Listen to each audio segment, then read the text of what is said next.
up on Access Tech Live. Accessibility in gaming, hacking for the holidays, and Stevens at CES in Amsterdam. This is Access Tech Live with Stephen Scott and Marc Aflalo. The latest in tech and accessibility every week. Follow us and get involved now at Access Tech Live. Hey everyone, welcome along to another Access Tech Live. This time live with me, Stephen Scott, here in Amsterdam. I'm here at the Taets Event and Art Park, and I'm here for CES Unveiled, the Consumer Electronics Show. More about that in a second. Let me bring in Marc Aflalo, who is... Are you at home, Marc Aflalo? Are you still at home? Why are you not here with me? I don't know why I'm not there. I guess the big budget was spent on all those overseas trips. Amsterdam, what kind of flight is that for you from Glasgow, Scotland? A couple hours, maybe? Not even? It is not even an hour. You're hardly in the air for an hour. It is an incredibly short flight from Glasgow, Scotland to here in Amsterdam, where I am so pleased to be here at the Consumer Electronics Show Unveiled. So let me tell you a little bit about this fantastic event, because some of you will know, if you follow the tech world at all, that the Consumer Electronics Show is a big event that happens every year at the beginning of the year in Las Vegas. So why am I in Amsterdam? Did I get the wrong flight? What happened? No, I am here because CES in the last few years has decided to expand into new areas, into new places, and in particular to learn about what's happening here in Europe, and in particular here in the Netherlands. Amsterdam is a global hub, and always has been, but especially at the moment for technology. So CES Unveiled is happening right now. In fact, just finishing up today. It's a single-day event, and we've had other events earlier in the year in Paris as well. So it's been a really interesting time just spending the day here, and I have lots to share with you, and more to share soon as we welcome Brian Kaminsky here to tell us all about not just what's been happening here in Amsterdam, but to look ahead to CES and give us a little bit of a scoop, Marc, on what is to come at CES in Las Vegas in 2024. I'm just a little bit jealous that you're there and I'm here, but it's okay. We'll call this a little friendly competition, and we'll see where I end up in a couple shows from now. Stephen, also joining us this week is Chad Leaman, the Director of Innovation at SmartQARE. He's going to be telling us about a new program that they've got going on. It's not really a new program, it's a recurring program for the holidays, which is pretty cool. So all that and more coming up this week on the show. I'm excited. Yeah, me too. It is a really, really exciting time, and lots, of course, to get into. But shall we start with the headlines, Marc? Let's do it. Now, Access Tech Live headlines. So October is Dyslexia Awareness Month, and thanks to Microsoft's Immersive Reader, LinkedIn will now support text-to-speech and real-time translations. A spokesperson says in honor of Dyslexia Awareness Month and National Disability Employment Awareness Month, it's providing users with more ways to digest articles and newsletters, and that new feature is available right now. Forza Motorsports released its latest first-person driving game this week, and our good friend Steve Saylor released a video explaining the game's new blind drive assist feature and how it helped him win his first race. Deaccelerate, and when to go back on the throttle. There's an off-screen coach that tells you what turn is coming up, whether it's a left or a right, a hairpin or a slight turn, and the severity of that turn, ranging on a scale from 1 being the tightest of turns to 6 being a less severe of a turn. Left 2 long. Right 1 is left hairpin long. Left 4 long. Left 5. So as you heard, Blind Drive Assist mode uses audio control to give the player precise information to help them drive, and not only drive, but compete in races. Steve goes on to explain all the different types of features and how it all helped him win his first ever race in the game. A very cool video that we'll post to our social media, so you can check it out on YouTube right now. It has been a week since, of course, we've been able to buy the Google Pixel 8 and the 8 Pro. Well, it's arriving today in everybody's hands. A lot of unboxings going on the internet with no big surprises. Of course, Android 14 will also be dropping sometime today, especially if you have a Pixel device. If you don't have a Pixel device, you got a Samsung or some other manufacturer, you're going to want to check with the manufacturer's website and see when Android 14 will be released for that device. Takes a little bit of preparation. Alongside Android 14 and the update and the new phones, of course, comes Google's new Magnifier app. This app is designed to make small, dimly lit, or even distant text easier to read. The app's going to work on the Pixel 5 phones or later, and it will present the user with a simple interface that lets you zoom in or zoom out using plus or minus buttons. And you can even use the shutter button on your phone, kind of like you're taking a picture, to freeze a frame and zoom in to see what's actually on the screen. There are other features to adjust contrast and brightness, as well as color filters, all to improve text legibility. The app is available in the Google Play Store right now, Stephen. Well, yeah, I must admit I'm going to be downloading that on my Pixel 6a. I haven't got an 8 or an 8 Pro yet, but I have been asking Google if they'll send me one. I could buy one, but, I'm not going to use it. So why am I wasting my time? I'm not getting into that. Anyway, we did the whole Android versus Android thing last week. We're not going to do it again. I have to say that Forza story is so interesting as well. It makes me want to try these games because I saw a really interesting comment on Twitter the other day from a blind guy who bought a console. I think it was one of the Xbox consoles, and the games that came with it, all 3 of them that came and bundled in the pack, were all fully accessible to him. I mean, how cool is that we're at that stage? I think that's incredible that a blind person can just pick up these games and play them now.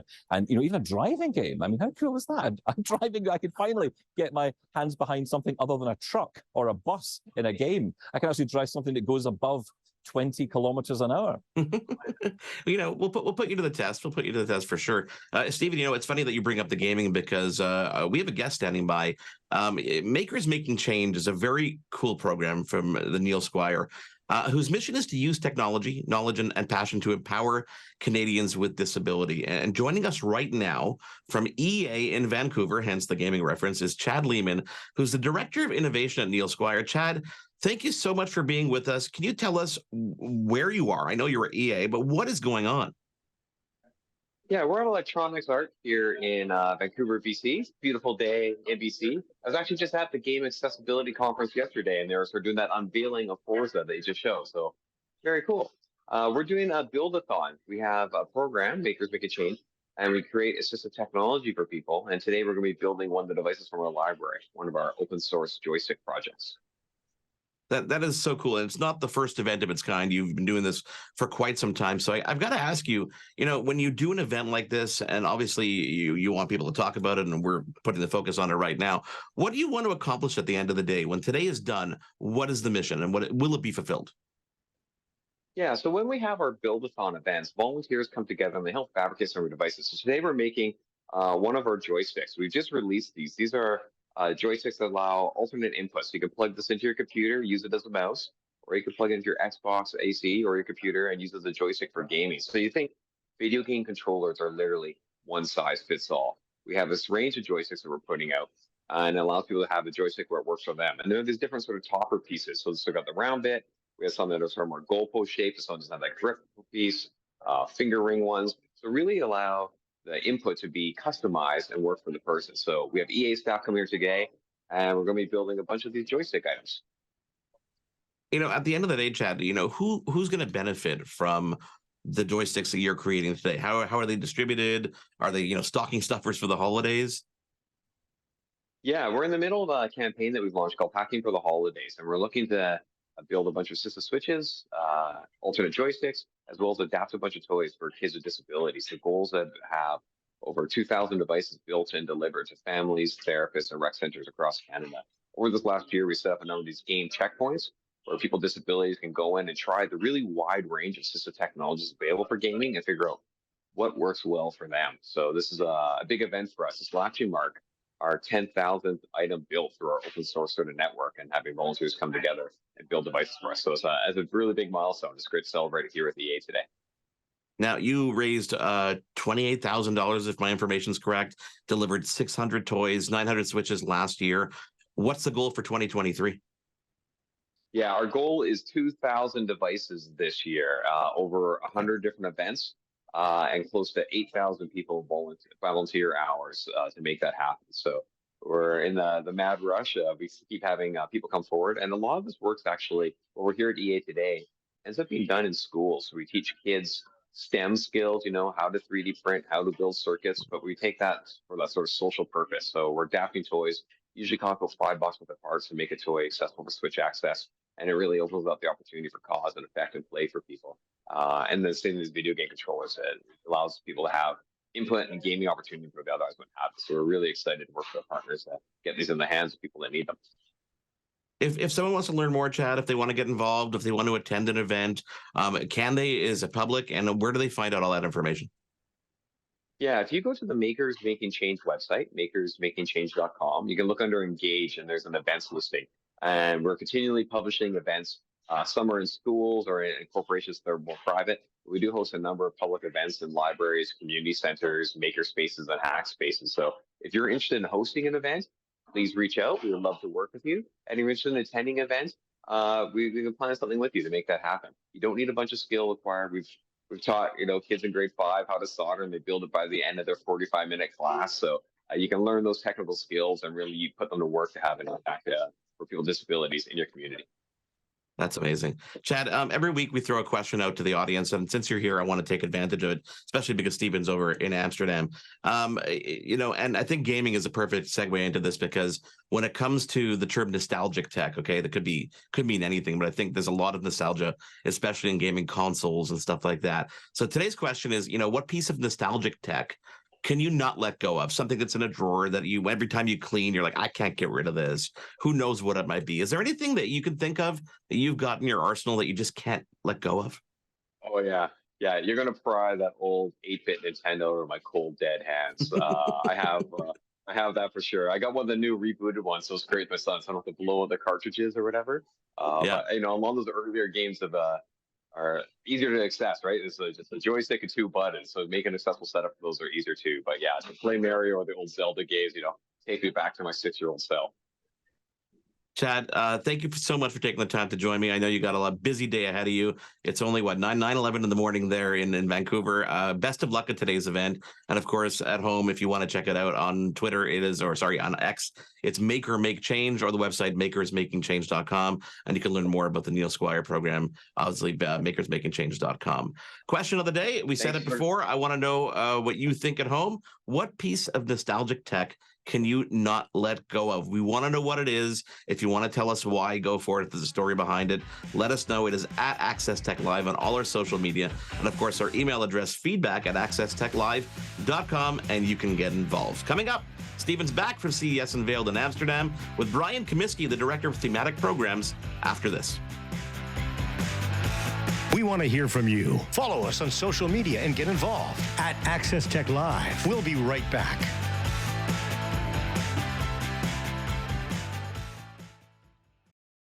The latest in tech and accessibility. This is Access Tech Live with Steven Scott and Marc Aflalo.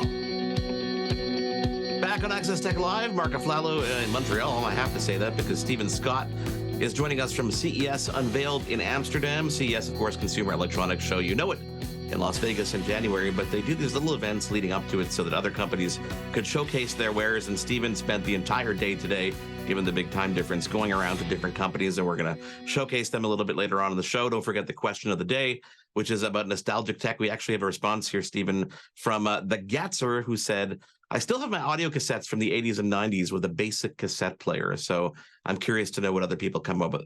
Let us know at Access Tech Live, of course. Steven, you're standing by with Brian Comiskey, who's the Director of Thematic Programs at the Consumer Technology Association, the company that's behind CES. Tell us what's going on with Brian. Yeah, thank you, Marc. I'm here with Brian, and Brian, great to have you here on Access Tech Live. Thank you for joining us. Well, thank you so much for having me. It's wonderful to be here. Yeah, so tell us why are we in Amsterdam? Tell us about this. Explain to us why CES is here. Well, first of all, innovation is global. It occurs across the entire world, and AI has been a massive subject of innovation over the years. So this partnership with World Summit AI made complete sense in the sense of being able to tell the story of innovation and how AI will fit into a bunch of different technology trends across the board.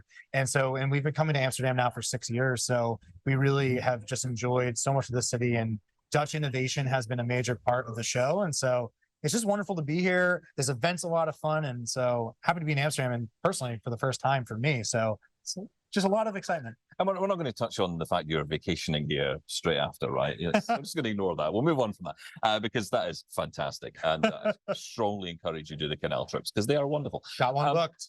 Look, it seems like we shortchange people if we don't talk about AI these days because everyone's talking about AI. Yeah. But it is a huge theme Certainly. going forward, especially into 2024. Tell us about the innovations we're going to see in this space. Of course. And so, AI has been the subject of a ton of excitement this year, rightfully so, because I think ChatGPT has been so innovative because consumers really got a tangibility of AI now where you put in a query and you get a result. So they're interacting it.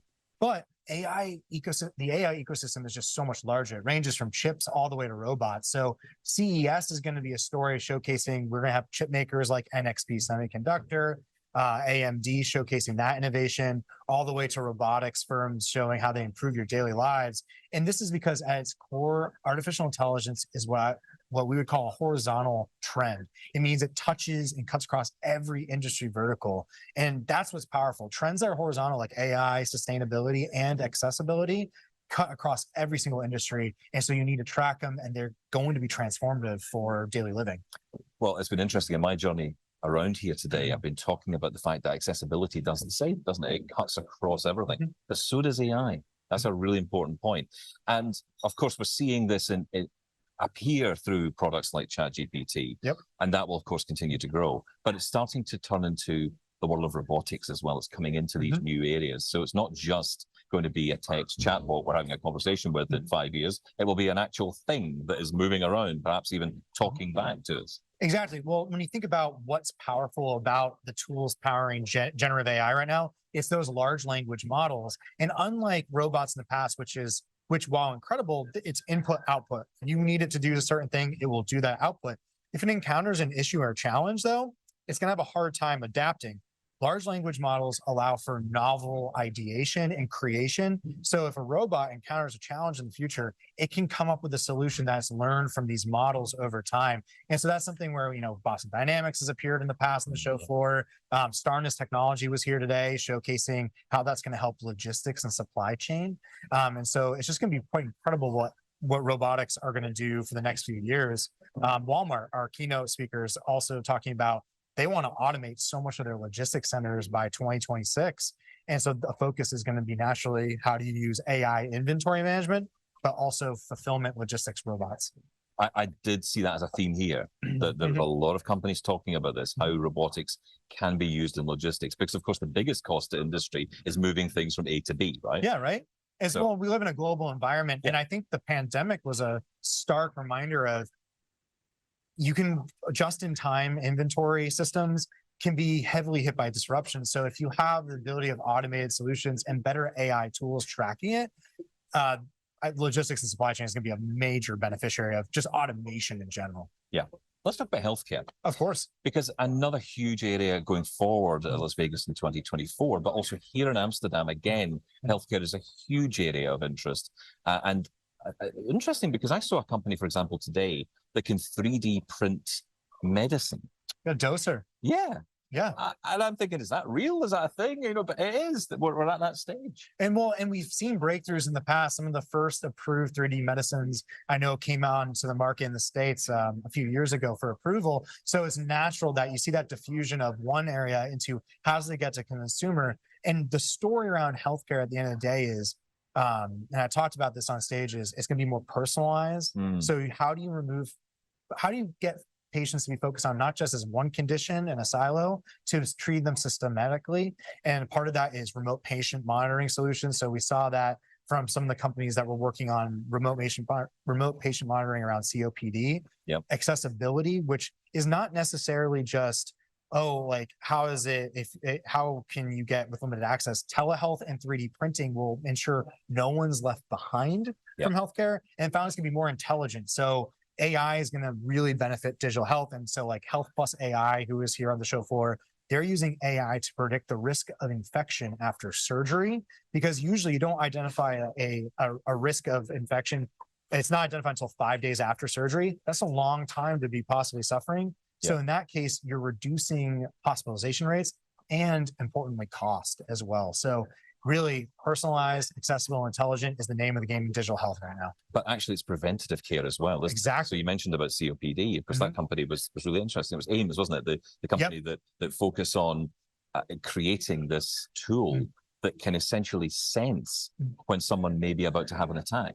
Yeah. It's incredible that you Exactly. can get preventative care and get medical help to you. And that's the point, right? Because that's about that access to care. I think about, a lot of innovation occurs and for hospitals especially, and a lot of that is in urban areas. But I'm from a state in the United States called New Hampshire. We're smaller and we do have a city, but when you get more rural, it's harder to get that access immediately. So remote patient monitoring, those are the tools that I live in Washington now, but I think always about technology back in where I'm from. And so I'm like proud to see a lot of innovation that addresses suburban, urban, and rural, because again, it's about access holistically. Yeah. When I think about CES, or when I think about the Consumer Electronics Show, I always think about flying cars. And I think about the smart home. And every year, it seems like the smart home is getting a little bit smarter. But every year, I feel it moves incrementally. What's happening next year? What is coming down the line in terms of the smart home movement? Because we've heard about the Internet of Things, and we buy a smart bulb, we buy a smart plug socket, or whatever it might be. But how is it moving forward? And please don't tell me it's another AI option, is it? Is it AI again? AI will appear in it, because ultimately, right? AI is going to be everywhere. Well, it's horizontal. It cuts across and improves our lives, especially like if you're, say, using a smart energy management tool, that's not just designed to use AI to follow your preferences, but you can usually have AI help monitor your costs. And a lot of places are facing cost of living, especially energy crises. That's a huge element for AI and smart home to work together in the energy space. But let's take a step back to smart home itself. And I like what you said about incremental. It's one of the best technology examples of how technology as core, while revolutionary at times, is also evolutionary, where it's iterative. You keep building.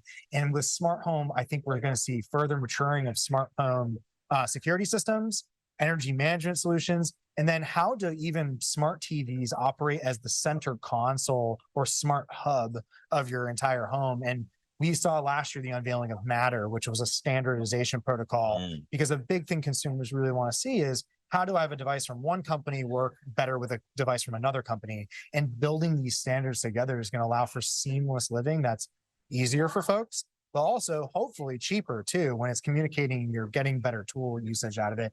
I think the Venetian Expo, where you're going to see a lot of the smart home tech at Vegas this year, is going to be just so much fun, because you always see the iterative, but then you get surprised. Like last year, Bird Buddy was one of the biggest hits. It was a smart bird feeder that had an AI camera that would tell you what type of bird it was that flew to your bird feeder. What's novel about it is it touched on curiosity. I work in research, so curiosity always is driving me. Every time I see a bird, I go, "What's that?" Well, that's a tool that tells me the answer. Wonderful. That's, I think, the most fascinating thing, isn't it? That we're at a stage where technology is moving on to such a degree that it's allowing us to have such interesting conversations and interesting products as well, and projects. Absolutely fascinating. Listen, Brian, thank you so much for coming over. Of course. Come back soon. Please. Tell us more as, of course, events develop. Anytime, Stephen, and thank you so much for coming here, and we look forward to getting to Vegas for CES. Oh, absolutely. I'm ready. Brian Kaminsky joining us, of course, to talk all about CES coming in 2024 to Las Vegas. Some really interesting trends. Get all set for Vegas, Stephen. You'll get it done. Thank you again for doing that. Thank you to Brian. We're going to take a quick break. When we come back, of course, the question of the day: what piece of nostalgic tech can you not let go of? And we're going to talk to some of the companies that Stephen had an opportunity to meet during the day today at CES Unveiled in Amsterdam. Stick around. We want to hear from you. Follow us on social media and get involved at Access Tech Live. We'll be right back. The latest in tech and accessibility. This is Access Tech Live with Stephen Scott and Marc Aflalo.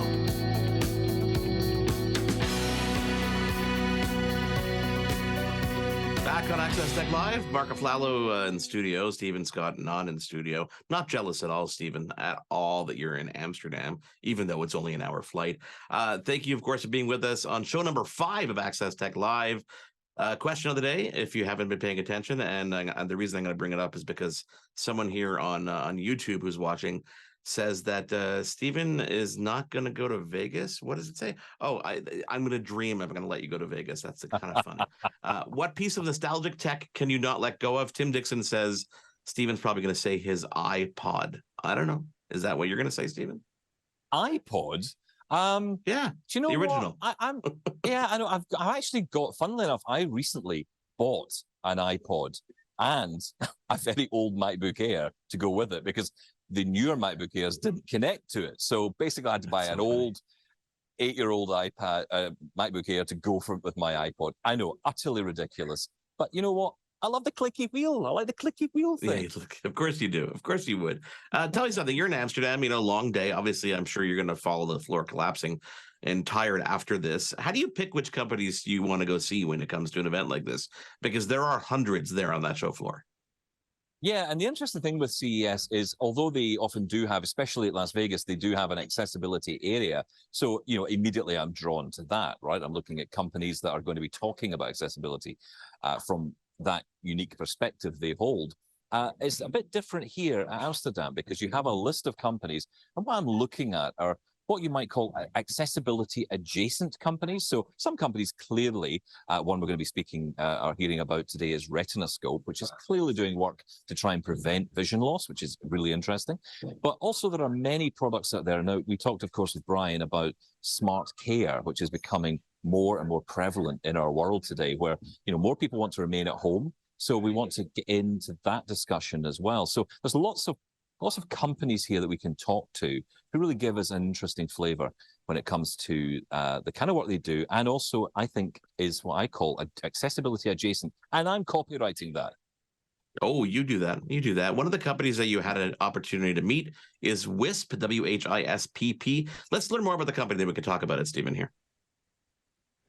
My name is Joris Kastemans. I'm the founder and CEO of Whispp. Whispp develops assistive voice technology that converts whispered speech and vocal cord impaired speech into a person's natural voice in real time. So you can make phone calls with our calling app, and it's meant for people with a voice disability, for example, people with throat cancer, vocal cord paralysis, but also for people who stutter. People who stutter severely, like me. I stutter slightly, but as a child I was a more severe stutterer. People who stutter severely, they speak really fluent and relaxed when they whisper. So in this way, by using Whispp, they can make relaxed phone calls. And in the future, we can use the smartphone as a live speech amplifier, which you could bring to, for example, a restaurant. Settings like this, it's really crowded, it's noisy, so you can amplify your voice in a really smart way. So we give people a voice again. So when people who stutter severely, when they whisper, they are really fluent. And this has been researched. So there are papers which state that the average stutter frequency drops with 85% when people who stutter when they whisper. So, and of course, we did research ourselves. We published a scientific paper about this ourselves too, and we learned that also on a mid-term, so not the direct effect of whispering, but also when you do it for a certain amount of time, the positive effect sticks. With our calling app, people can initiate a call, so they can choose the contact from the contact list, or they can type in a phone number with a dialer. And at that moment, of course, we are using in-stream real-time AI to convert the whispered or affected speech.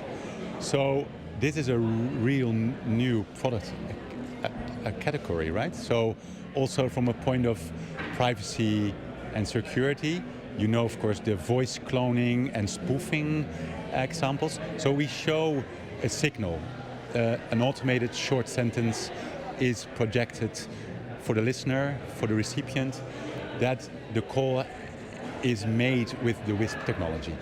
The current Whispp app is downloadable in Google Play and Play Store, and you can record and convert your whispered or affected voice, and it gets converted by our app.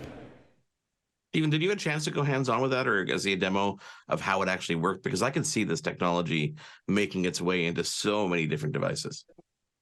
Yeah, so we got a chance to learn from Joris how it actually worked, and I did not know this, that apparently if you stutter, whispering actually, as Joris says, makes it a little bit easier to have that conversation, hence what he's tapped into here in this app. So he actually did that. He was using the app on his Android phone, he whispered into it, and it came back, and we were able to hear back the results, and they were really interesting because it was so much louder, so much clearer. Now, I've been playing around with lots of tools recently in the audio editing process that we do for radio and everything else to, enhance audio. And this is something which Joris has been able to tap into. And I think it's really interesting because, of course, we've talked a lot about products like Vocal ID, and there are many others now. And of course, Personal Voice now exists on the iPhone, and there are other products coming out as well, which give us the opportunity, or give people the opportunity, to get their own voice back. Now, that's not necessarily fully what Joris is offering here. He's offering a text-to-speech offering, but he's offering it in a very different way, and, of course, helping people who stutter, which is incredible. I can imagine that technology being used with something like Personal Voice, where it can understand what you're saying and then speak it in your personal voice that you've created. Very, very cool. Another company you landed upon was a SmartQARE, and I'm going to spell it for you because it's spelled a little bit differently. It's SmartQARE. Tell us a little bit about the company before we hear from their CEO. So SmartQARE, it kind of follows on from our conversation with Brian. More people these days want to stay at home, want to live at home in later years. They don't want to move into residential care. Some people don't need to, but they do need to have something with them, ideally some kind of remote monitoring solution that allows that person to remain at home. And that is exactly what this product offers. Okay, let's take a listen to, I won't pronounce his name, I'll let him do it for us. Here he is, the CFO of SmartQARE. Hello, my name is Jan-Hein Autenbrinke, and I'm the CFO of SmartQARE. SmartQARE is a medical technology company, and they developed a platform and a device to enable 24/7 monitoring of patients in the care and the cure market. SmartQARE has developed a remote monitoring device, and it is quite a small device that is placed on your upper arm, and it measures all the vital signs of a human body. And one of the important benefits is that it works out of the box. So you just put it on your arm, they know it's working, and all the relevant information is passed through a, what is it called? It's a 5G, I don't know what it is called in Canada, but it's similar to a cell phone. And all the data is transferred to a platform, and people from a care company, they can monitor your performance just like an Apple Watch, but for an Apple Watch there's no one watching your data. Well, I am, or our company enables 24/7 monitoring. So if a patient is not feeling well at home, they can press a button and someone can give a phone call or come over to help the person that is in a certain need. And the interesting thing for people that try to stay home as much as possible and don't want to go to a hospital or a care institution is that all the vital signs can be sent to the care company. And while that is done, it gives a certain comfort to people. And that is a nice thing. And when people are really feeling ill, a doctor can look at the data and say, okay, I will come over to you, or other way around, you need to see a doctor, because the vital signs are deteriorating, for example. At the moment, SmartQARE's product, it's called Victor, is available in the EU market. It is certified, it's MDR certified. And at the moment we are looking into ways to expand the medical certification in the US and, for example, Canada. But it's time consuming. We need to take a couple of hurdles to make that happen. But towards year end, we hope to submit the application. And then in the course of next year, probably the first quarter, we hope to be certified in Canada and North America. And hopefully we can enter the market there. Because there are a lot of people actually using remote monitoring concepts. So it's a big market for us, and very interesting. And people are really used to working with the product already there. Yeah, remote monitoring is so important, especially for people who want to keep that sense of independence. It is Access Tech Live, Access Tech Live. I'll get it out of my mouth eventually. Stephen is live at CES Unveiled in Amsterdam. When we come back, a couple more companies that Stephen had a chance to meet while in Amsterdam. Stick around. We want to hear from you. Follow us on social media and get involved at Access Tech Live. We'll be right back.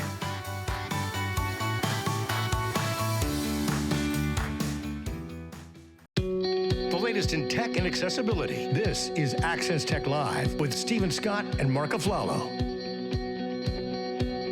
We're back. I am Marc Aflalo in Montreal. Stephen Scott live at CES Unveiled in Amsterdam. Stephen, it's it's past dinner time for you. It's only bordering on lunchtime here. You're about ready to collapse, I guess, right? Do you know, I actually feel good, and I've had a great day today. I really am glad I came over to Amsterdam for this, because CES is such a great event. And whether or not I get to Las Vegas or not, I don't know. But, you know, an hour's flight is quite a nice thing. And getting here to this particular event has been great. I have to say as well, you know, this is a small event in a lot of ways compared to obviously the huge event, the monster that is Las Vegas and CES. And in some ways, it's much more manageable, certainly to get around. I also have to give huge props to my wonderful assistant, Valerie, who's off to my left. So she's not going to come into shock because she will not come and say hello. But she's been absolutely wonderful. I want to also thank Joyce as well, who's been wonderful helping set us all up here. Everyone has been wonderful and kind and helping me get around. But, you know, it has been such a great event and a great chance to speak to some great companies. Well, you sound like you're wrapping up, but we've got more time here, okay? So don't go anywhere. One of the companies you mentioned... I'm leaving it to you. Yeah, exactly. One of the companies you mentioned to me earlier this morning that you thought was pretty cool was Retinascope. Tell me a little bit about that. So we've talked a lot about, you know, staying in your own home, preventing any kind of health issues, anything like that. We talked about that, of course, with Brian earlier. If we could prevent vision loss, that would be incredible. Now, we have many, many tools available to us already in the healthcare world that can prevent vision loss. There are lots of tools, but you have to be able to get to the ophthalmologist. You have to be able to find an optometrist, get an appointment, all of these things. And of course, you have to live in an area where that's available. But what if you could go to your local GP practice or go to your local healthcare provider, maybe even a pharmacy, and get your eyes tested, and at the same time, not just check for vision loss, but other potential illnesses as well? That is exactly where Retinascope comes in. Well, let's hear more about them right now. Yes, hi, I'm Jan Boers from Retinascope. We aim to change the way people are screened for vision loss. Because hundreds of millions of people are at risk for vision loss, and screening is not up to speed. So we want to bring solutions that will change that and allow people to be screened whenever they want, at whatever situation they are in. Yes, we started Retinascope because we understood that volume screening is not happening. There are AI tools, and the companies that make AI tools, they asked us, can you make a camera that's much cheaper and much easier to allow us to do volume screening? At the same time, my father was suffering from AMD, so it was my motivation to really start this, both the market and why should I do this. So we started Retinascope in 2018 and been working on products ever since. Yeah, with the proper image of a retina, you can find early stages of diabetic retinopathy, AMD, and glaucoma, probably even before people have an idea that they have an eye problem. They may have other eye problems, but mostly the indication is a diabetes patient, because diabetes patients will very likely get DR during the course of their illness. We even found that this kind of screening can actually find diabetes patients that already have early onset diabetic retinopathy, but did not even know that they were diabetes. So that's something that can be very helpful if you do a large-scale screening, because half of the diabetes patients are not yet identified as the diabetes patients. So finding them will allow them to be treated earlier, which both for their diabetes but also for eye condition will have a lot of benefits. And as you know, the health system really needs to change the way we are working. We have to find patients early so that their quality of life will be better, but also the societal costs are very high. Just for vision loss, the societal cost, so non-care related, is estimated to be 60 billion a year. So that kind of cost, societal cost, can also be reduced by earlier screening. First of all, availability. We have a device that's available from a few weeks from now. Just finishing up the certification, which is always a big hassle, but we are almost done, and then it will be available. And we are talking to quite a few organizations to do pilots, because we need to understand how to actually implement this in primary care, how to make it ubiquitous for everybody that wants, for any diabetes patient, to really get the screening instead of just talking about it. Yeah, actions definitely do speak louder than words. Even another company that you had the opportunity to meet is No Watch or Now Watch, depending how they pronounce it. Let's take a listen. Hi, my name is Michiel, and I work at Now Watch. It's a smartwatch that doesn't have a screen, but it's basically smart jewelry. So we built a stylish health tracker that focuses on stress mainly. So we're the best stress tracker in the world. And it also tracks sleep and movement. So in this fast-paced society, people are losing the connection with themselves. And we feel that one of the reasons for that is all this technology that is constantly like bombarding us with stimuli, basically. And we are connected with the outside world, so to say. So with calls and messages, and we're just all the time online, basically. But that's also why we lose the connection with who we are and how we feel. And we believe that this is a major reason for people getting burnouts and getting sick because of all the stressors that they experience during the day. And so we built a device that is nice to wear, because you can wear this every day. You can actually take out the front of the watch and the wristband as well. And the technology is just inside of here. So it's really customizable per day. And it doesn't have the screen that distracts you, but it connects to an app, and that's where you can read your data. So Now Watch consists of 3 different parts. It has a case that comes in a gold, rose gold, and a silver coating. And it is a round watch. And basically you can add to that with 18 different straps. So these are leather straps, recycled ocean plastic straps, and these come in 18 different colors. And then on top of that, the watch basically itself is empty. So it is kind of a round watch, so to say, but the watch face is not in there. And in that watch face, you can add 10 different discs. So, and those discs are ranging from amethyst minerals to white agate, all kinds of other minerals, basically, and that make it really look like a piece of jewelry. And on top of that, there's 3 metal discs, and those are really clean, a clean surface, basically, from metal, also in these 3 different colors, gold, rose gold, and silver. And then at CES 2024, we're releasing 3 Chronos discs, and you can also add them to the watch, basically, and those will tell the time. So that will be a traditional watch face, so to say. And you can take all of those components apart, in and out, but the casing itself, that's where all the technology is inside.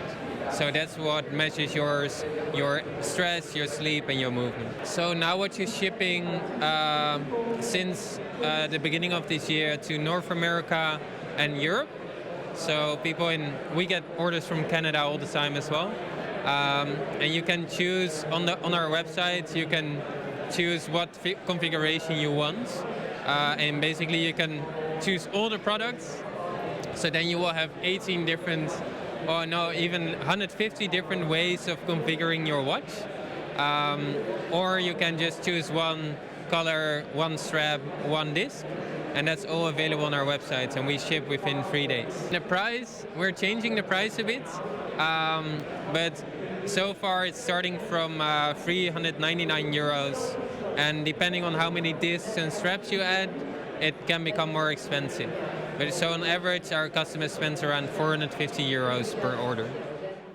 We're going to have to get our hands on that, Stephen, and give it a cool checkout and maybe a review down the road at CES in 2024. We're going to take a quick break. When we come back, your answers to our question of the day. What piece of nostalgic tech can you not let go of? And we wrap up from CES in Amsterdam. Stick around. It is Access Tech Live. We want to hear from you. Follow us on social media and get involved at Access Tech Live. We'll be right back.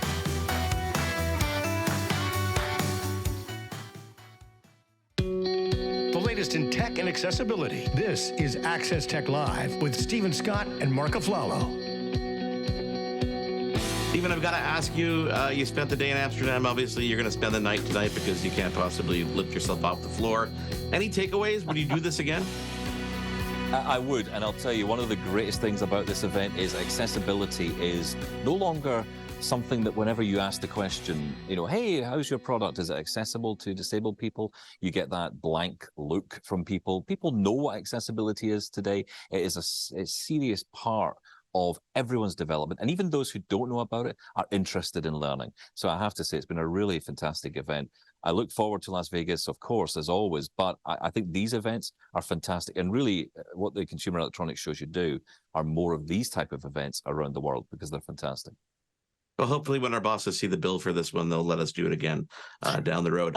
We asked you a question. That question was, what piece of nostalgic tech can you not let go of? We got some pretty cool answers. Obviously, Tim wants you to get that iPod Classic out of the safe, Stephen. But Brittany, 1978, writes, I have an old rotary phone on the wall in our kitchen. I can't get rid of it as it's been here my whole life. It also has the longest coiled cable I've ever seen in my life. I remember that exact phone. It was probably on my kitchen wall when I was growing up as well. William in Kingston writes, a Nokia 8110 smartphone. Well, not smart, but he says, but it was the phone that Keanu Reeves used in the first Matrix movie. I thought it was so cool. I bought it from Europe. Okay, I like that one. I think I might have had it too. I'm not really sure. I think I had that Jessica, one, Jessica 25 writes, my BlackBerry Pearl. Okay, I don't necessarily agree with that one. What can I say? It's going to go with me to my grave.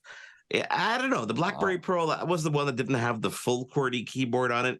It had like the abridged version, so it was just like having a regular smartphone, just with a little scroll wheel in the middle. I don't know if I'd take that to my grave or not. She will take it to her grave because no one else will take it from her. Yeah, that's probably the reason, or they just won't see it. If you had to name something, what would it be? I'm going with the iPod, actually. That is the one that's probably the oldest. Yeah, I think it's the oldest thing I've got at the house. I wish that I'd kept every single one of my smartphones to open like a cell phone museum, but unfortunately, I didn't have enough money to keep just buying and not reselling the old ones. You got to sell. Yeah. I've got like the BlackBerry Classic that I think I'll never part with. I've got a Galaxy Note 7. Remember the one that exploded everywhere and they tried to recall them? Well, I have one of those lying around somewhere, and I don't think I've ever turned it on. Would you? I don't think so. I think it's a perfectly good hazard to have. And I'm trying to think if there's anything else. With that? Yeah. Some broadcast gear that's kind of fun, but I don't think there's anything that I can ever not, part ways with. I think eventually I'm going to go through my house and say, chuck it, just chuck it all. Yeah, just get rid. Yeah, I think we keep too much. Just don't look in the loft. That's always the answer. Never look in the loft. Stephen, thank you so much for making the trek all the way to Amsterdam. It was so great to have you in the field there and meeting some great companies. Maybe next week we'll talk about some of the companies that you didn't have a chance to speak to and we didn't have a chance to get to on this week's show. So travel safe home, and we will definitely talk to you next week. On behalf of everybody who was on the show this week, Chad Leaman, of course, Brian Comiskey, and Stephen Scott in Amsterdam, thank you so much for joining us and getting involved in the question of the day. We will catch you on our next episode of Access Tech Live. Thanks for tuning in to Access Tech Live. Follow us online at all social media at Access Tech Live. Email us feedback@accesstechlive.com. Hosted by Stephen Scott in Glasgow and Marc Aflalo in Montreal. Written by Stephen Scott and Marc Aflalo. Live show director, Anastasia Spalding Stenhouse. Technical director, Caitlin Robinson. Audio, Jordan Mulgrave. Live graphics and playback, Kingsley Juco. Graphics coordinator, Eliza Rocco. Integrated described video specialist, M. Williams. Supervising producer, Michelle Dudis. Copyright 2023, Accessible Media, Inc. An AMI original production.